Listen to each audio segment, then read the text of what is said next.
What's up, everybody? Andrew Mahone here with Darium's Competitive Pokemon. Today's card of the day is Super Scoop Up. This, of course, is the beautiful new hyper rare Super Scoop Up from the new Burning Shadows set. This card is super sweet looking. Really excited to talk about it. Super Scoop Up has a lot of history in the Pokemon trading card game. Going to review a little bit of the history of this card as well as just some of its competitive viability heading forth in expanded and standard formats. So, Super Scoop Up has been printed 6 times in English trading card game expansions. It was originally printed in year 2000 in the Neo Genesis set, but was also printed in Diamond and Pearl, Heart Gold, Soul Silver Unleashed, Black and White, and Furious Fists, and of course now Burning Shadows as well. So that means Super Scoop Up has been a card that has been legal almost the entire Pokemon trading card game's history. Not the entire thing, but a lot of it, right? A good chunk. And you can actually trace Super Scoop Up's, kind of history all the way back to the original Scoop Up trainer card, which was printed in base set. Super Scoop Up is kind of a modification on that original Scoop Up card. So really, this item trainer effect has been around for a long time and has seen mixed success in the Pokemon trading card game. Most recently, kind of in the modern era of the Pokemon trading card game, so talking about kind of the cards that are legal in expanded forward, so X, Y, and on, Super Scoop Up has seen success not only as a healing card, but also as a switch card, and also as a card that resets Pokemon's abilities specifically that come into effect when they come from the hand down into play. So Super Scoop Up is really useful for these 3 things. Originally, in 2015, Super Scoop Up started to be played in Landorus Crobat decks. I used Super Scoop Up specifically in my Landorus Crobat deck that I used to win a regional championship, and I used 3 of them in order to reset Landorus, so that Landorus EX could get healed, brought up to the hand, and continue attacking with its 1 energy hammerhead attack.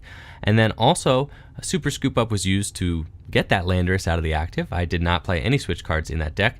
And Super Scoop Up was used to reset Golbat and Crobat so that their abilities could continue to do damage to the opponent's Pokemon.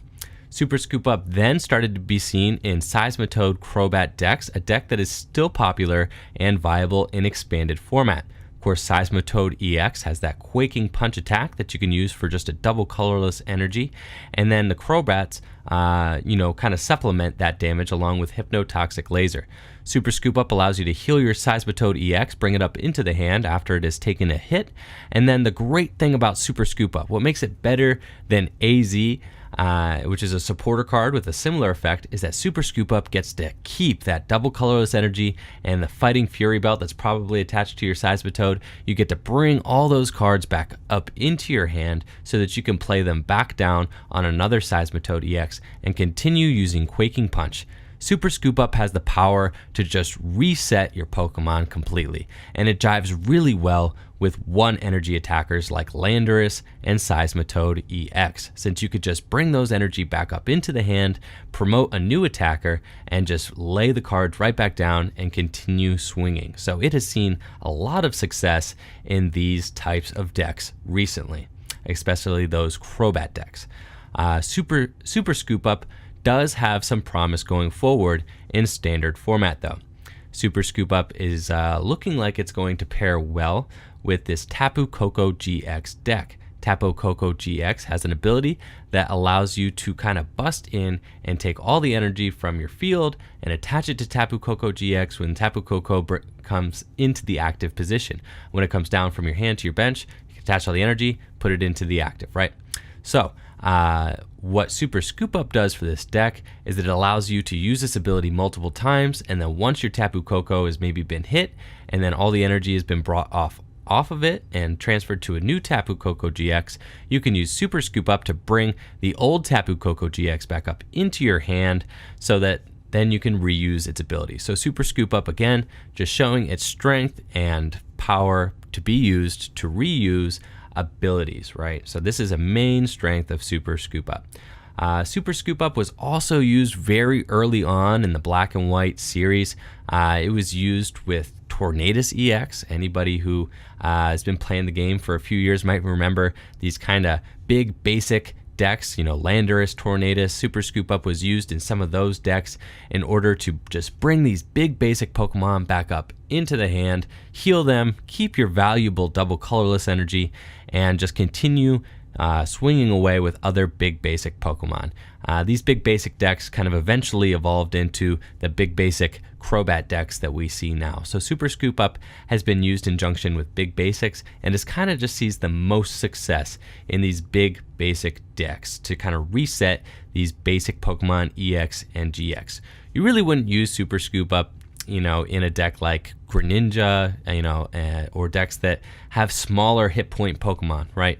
Like you wouldn't use it in a Vespiquen deck, right? You wouldn't use your Super Scoop Up in a Night March deck. It doesn't really make a lot of sense. I have tried Super Scoop Up in some Turbo Engine decks in expanded format. I tried it early on in decks like Mega Ray because I thought that Super Scoop Up might have some synergy with being able to scoop up your Mega Ray, since you can just put it right back down and evolve it on the same turn, and also just allowing you to reuse your Shaman for setup. But Super Scoop Up ended up not being as valuable in Mega Ray as I thought it might be, and more consistent cards like Trainer's Mail and Battle Compressor just ended up taking precedence over Super Scoop Up at the end of the day. So Super Scoop Up really has only seen major success in these big basic decks, and Tapu Koko GX kind of jives with the history of Super Scoop Up and staying consistent in that it is also a big basic GX deck. Kind of the strategy of this Tapu Koko GX deck that I'm imagining is that you're going to tank with Tapu Koko GX, and you don't want it to get one shot, right? You want it to take a hit and then heal with Super Scoop Up. So you might use cards like Fighting Fury Belt or a stadium like Aether Conservation Area in order to keep your Tapu Koko GX from going down. I mean, these two cards in combination with each other, Fighting Fury Belt and that Aether Conservation Area, can make Tapu Koko GX very formidable and very hard to take down, and Super Scoop Up could be very valuable in that deck. Super Scoop Up's competition currently in standard format is primarily Max Potion and Acerola.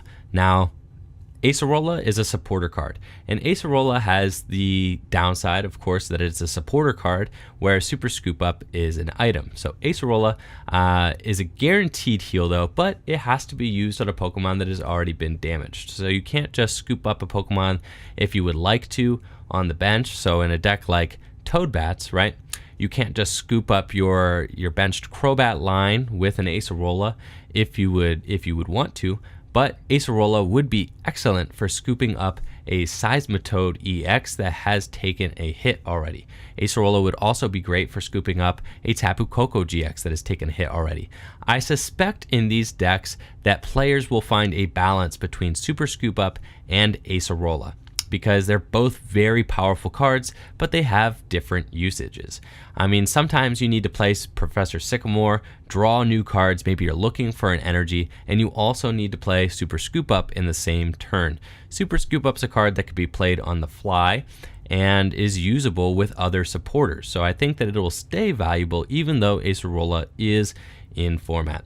I don't expect Super Scoop Up to see widespread play, however. Like I said, it kind of fills a niche in some of these big basic decks, but it is a niche card. It's not really this kind of card that's going to be seen in every deck by any means. And I think it will see success in the decks that want to reuse abilities like Tapu Koko GX. I think it'll stay viable in expanded format decks like Seismitoad Crobat, but I don't really expect it to see play elsewhere.